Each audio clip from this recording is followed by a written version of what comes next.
이집트는 지금 매우 신중히 행동하려 해요. 카이로는 걸프 동맹국들과 함께하는 모습을 보이면서도 여전히 테헤란과의 소통 창구를 열어두고 이 갈등이 더 커지는 것을 막으려 하고 있어요. 이집트는 전쟁 중에 이란의 공격을 받지 않은 이 지역의 거의 유일한 나라 중 하나이지만 해상 교통의 혼란과 불안정으로 인해 경제적으로 큰 타격을 입었어요. 이집트에겐 이 문제가 단순히 외교 문제가 아니에요. 이것은 수에즈 운하의 성박 통행을 지키는 것, 지역 붕괴 방지, 그리고 주요 아랍 수도들이 재정비하는 갈등 속에서 이집트의 영향력 유지를 위한 것입니다. 지금 함께 해주신 분은 달리아 지아다 중동학자이자 이스트갭 워싱턴 코디네이터입니다. 달리아 씨, 항상 24뉴스 영어 방송에 함께 해주셔서 반갑습니다.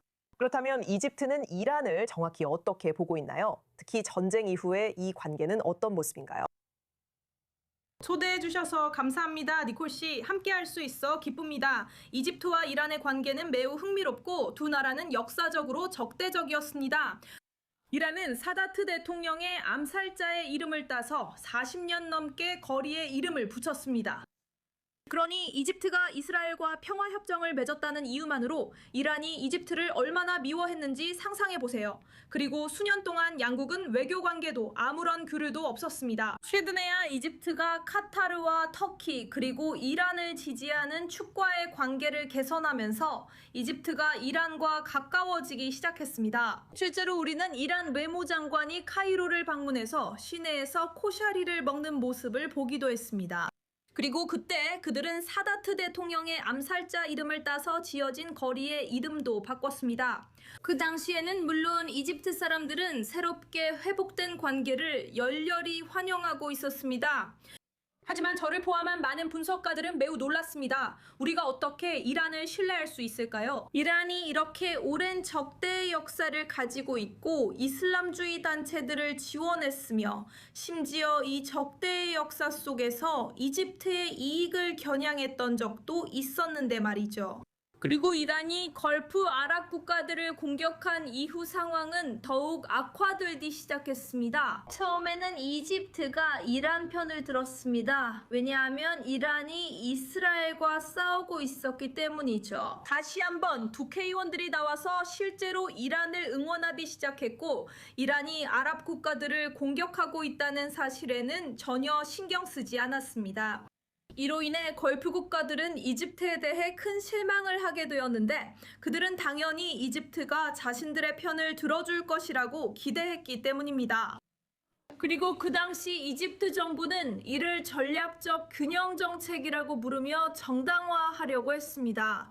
제 생각에 이집트가 중립을 지키려는 정책을 쓰는 건 현명하지 않습니다. 이 지역에서는 아무도 중립을 지킬 수 없습니다.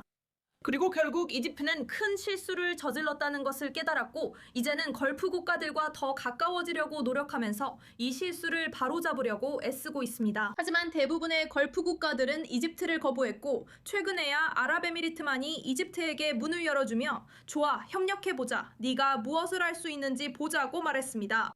이집트의 현재 가장 중요한 우선순위는 무엇일까요? 걸프 국가들로부터 신뢰를 회복하려는 것인가요? 아니면 이란과의 관계를 유지하면서 균형을 잡으려는 것인가요?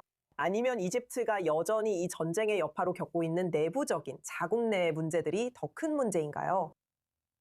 물론 이집트는 거의 모든 방향에서 엄청난 압박을 받고 있습니다.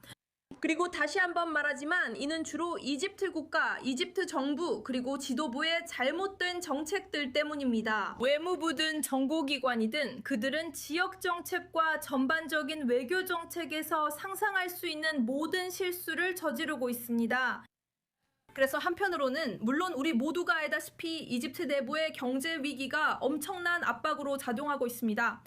기적이 일어나서 걸프 지역의 아랍 국가들이 다시 한번 이집트 편을 들어주고 이집트의 경제 위기를 구제해주지 않는 한 이 문제는 조만간 해결되지 않을 것입니다. 이것이 한 가지입니다. 또 다른 한 가지는 결국 홍해에 닥칠 수밖에 없는 위협입니다. 홍해는 이집트에게 생명줄과도 같은 곳입니다. 그곳은 수에즈 운하가 있는 곳으로 국가의 주요 수입원 중 하나입니다. 그리고 이런 경제 위기 시기에 이집트는 홍해에서 어떤 혼란도 감당할 수 없습니다. 하지만 우리 모두는 이란이 결국 홍해에서 자신들의 대리 세력을 움직일 것이 불가피하다는 것을 알고 있습니다. 실제로 가장 최근에는 이틀 전에 6명의 선원이 타고 있던 이집트 선박이 소말리아에서 납치되었습니다. 그리고 이집트는 아직까지도 그들을 석방하거나 심지어 찾기 위해 협상 중입니다. 그래서 이집트는 이런 일이 일어날 것을 알고 있었습니다. 그래서 그들은 좀 더 가까워지거나 아마도 아랍 걸프 국가들과 새로운 연대를 찾기로 결정했습니다. UAE 입장에서는 사실 이것이 그들에게도 기회와 같았습니다. 왜냐하면 그들은 이 지역에서 군사적으로 강한 파트너를 찾고 있었기 때문입니다. 이미 사우디아라비아와 연합한 파키스탄과는 손잡을 수 없고 이미 카타르와 연합한 터키와도 손잡을 수 없었습니다. UAE도 일종의 말하자면 체스판에서 움직일 수 있는 말을 필요로 했습니다. 그리고 그들에게 있어서 그것은 이집트였습니다. 중동은 늘 흥미로운 역학이 있습니다. 달리아 지하다 씨, 오늘 24뉴스 영어 방송에 함께해 주셔서 감사합니다. 감사합니다.